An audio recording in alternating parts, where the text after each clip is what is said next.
Halo semuanya, apa kabar? Bisa harap kalian dalam keadaan yang sehat dan siap untuk belajar. Nah, di video kali ini kita akan belajar materi lanjutan tentang Kingdom Plantae. Terkhususnya pada kali ini belajar mengenai tumbuhan biji atau spermatopita. Mari sama-sama saksikan penjelasan berikut ini. Nah, sekarang saatnya belajar mengenai spermatopita. Sperma artinya biji dan piton artinya tumbuhan.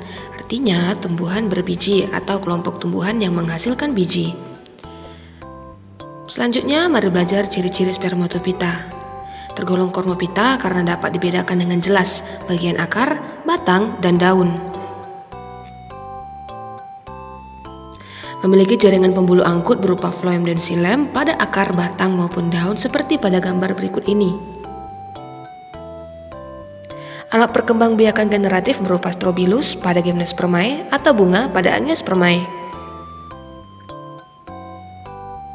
Merupakan organisme fotoautotrof, artinya dapat mensintesis makanan sendiri melalui proses fotosintesis. Nah, sebagian besar memiliki habitat di darat maupun ada yang mengapung di atas air, contohnya enceng gondok. Dan spermatopita berkembang biak secara seksual maupun aseksual. Nah, selanjutnya kita akan belajar mengenai klasifikasi dan reproduksi pada organisme spermatopita. Berdasarkan struktur alat perkembangbiakannya, spermatopita diklasifikasikan ke dalam Gymnospermae dan Angiospermae.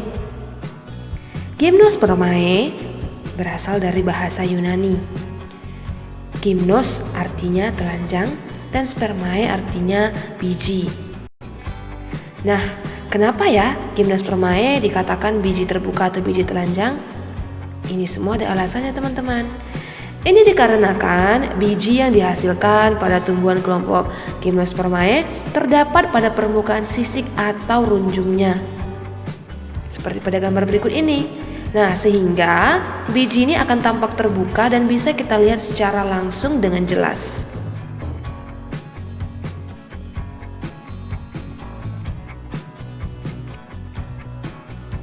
Kelompok Gymnospermae dapat dibedakan dalam 4 kelas. Contohnya Coniferae, Cycadinae, Ginkgodinae, dan Echininae. Yang pertama itu Coniferae. Tumbuhan jenis ini memiliki strobilus. Daunnya berbentuk jarum dan sebagian besar merupakan pepohonan. Coniferae dapat mencapai ketinggian 30 meter.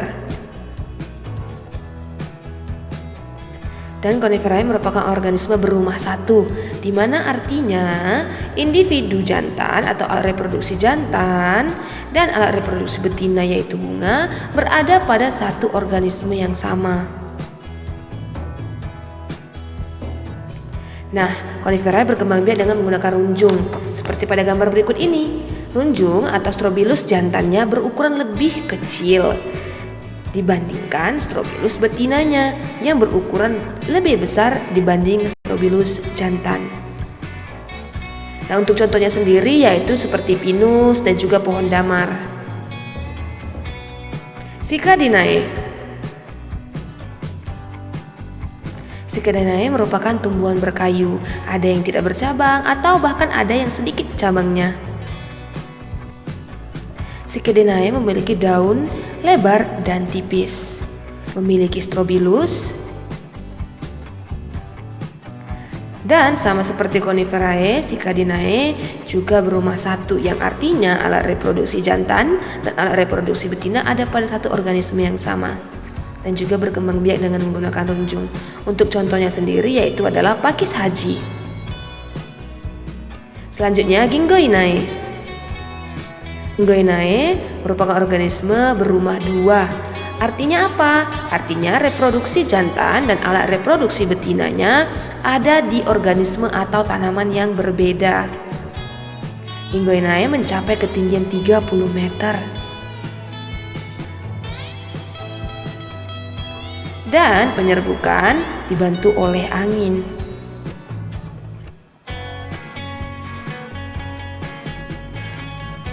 Contoh dari organisme kelompok Ginkgodinae disebut Ginkgo biloba atau dapat juga dikenal dengan nama aprikot perak.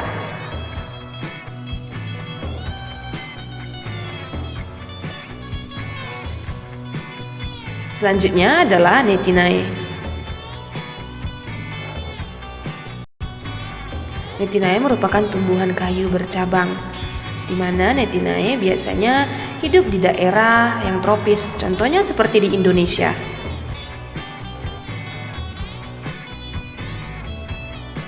Kelompok dari Netinae contohnya adalah melinjo, di mana melinjo ini biasanya digunakan sebagai bahan makanan. Nah, sebagai bahan makanan apa saja yang dapat dimanfaatkan? Contohnya kulit dari melinjo dapat dibuat menjadi emping atau daun muda dari melinjo yang dapat digunakan menjadi bahan sayuran. Nah, selanjutnya mari kita bahas mengenai reproduksi dari Gymnospermae. Tumbuhan jenis ini hanya melakukan pembuahan tunggal, teman-teman. Di mana artinya pembuahan yang dilakukan pada tumbuhan Gymnospermae hanya satu kali. Dan berikut adalah skema dan langkah-langkahnya. Pembuahan tunggal diawali dengan menempelkan serbuk sari pada kepala putik. Lalu akan membentuk butir serbuk sari, di mana butir serbuk sari ini nantinya akan berkembang menjadi sel vegetatif di dalam serbuk sari tentunya. Nah, butir serbuk sari tadi akan tumbuh dan mengarah ke archegonium atau sel kelamin betina melalui mikrovil atau celah antar dua integumen. Sementara sel generatif akan berkembang menjadi tangkai sel spermatogen atau sel tubuh.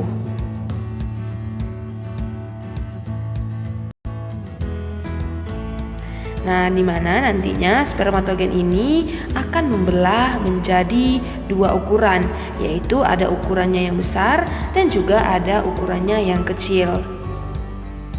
Dan pada saat mencapai sel telur, sel sperma yang kecil akan melebur, sementara sel sperma yang besar akan bersatu dengan sel telur dan akan menghasilkan zigot, di mana zigot ini nanti akan bertumbuh menjadi embrio dan embrio akan berkembang menjadi individu baru.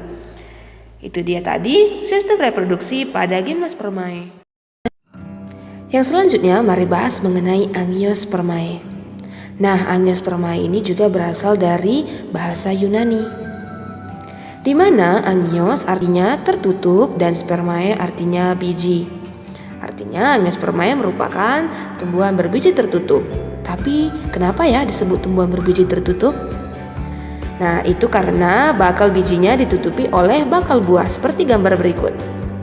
Nah, Angiospermae ini teman-teman perkembangannya lebih cepat dibanding Gymnospermae, sehingga untuk jumlahnya akan jauh lebih banyak dibanding organisme Gymnospermae. Nah, karena jumlah individu yang jauh lebih banyak, maka persebarannya pun lebih luas dibanding tumbuhan lain. Itu kenapa kita sangat mudah menjumpai organisme dari kelompok Angiospermae. Nah, Angiospermae dibedakan menjadi dua. Yang pertama Monocotyledonae dan juga Dicotyledonae. Yuk kita bahas yang pertama, yaitu Monocotyledonae, dan yang memiliki ciri-ciri sebagai berikut. Yang pertama memiliki biji berkeping satu dan akar serabut. Nah, untuk batangnya ini sama besar, artinya baik itu dari pangkal batang hingga ujungnya berukuran sama dan tidak bercabang.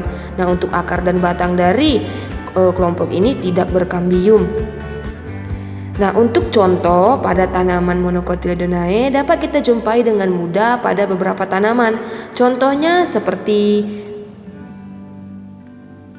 padi, lalu jagung, umbi-umbian, dan banyak lagi jenis lainnya. Yuk kita bahas yang kedua, yaitu Dicotyledonae yang memiliki ciri-ciri sebagai berikut. Memiliki biji berkeping dua dan akarnya tunggang. Pangkal batang besar dan ujung batang kecil, artinya ukuran batang tidak sama besar. Nah, batangnya pun bercabang. Dan untuk organisme ini memiliki kambium pada tubuhnya. Dicotyledonea juga merupakan organisme yang sangat mudah kita temukan karena contohnya yang beragam. Contohnya seperti pada tanaman suku jarak-jarakan, suku kacang-kacangan, suku pete-petean, dan contoh tanaman lainnya.